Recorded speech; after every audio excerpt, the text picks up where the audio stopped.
L'ultima volta, l'ultima causa, Padovani, come si dice Padovani? We kick their ass, okay? We will kick Pado's ass, I promise. Non c'è bisogno di traduzione?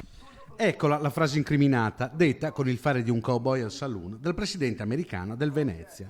Una frase poco diplomatica che ha scatenato subito sul web la reazione dei sostenitori biancoscudati. A più di 3 mesi dal derby tra le due squadre venete, in campo al Penzo sabato 26 novembre, a molti il tono è sembrato quantomeno eccessivo. Io non sono abituato a giudicare le persone, tantomeno quelle che non conosco personalmente, le parole del presidente Giuseppe Bergamini.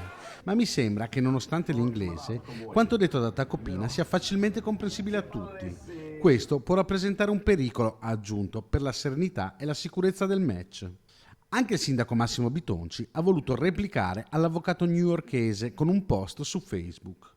Signor Tacopina, hai scelto il modo peggiore per presentarti ai padovani e a tutti i veneti, buttando in laguna i valori della lealtà sportiva. Aspetto le tue scuse, sono certo che il sindaco Brugnaro prenderà le distanze e censurerà il tuo svarione.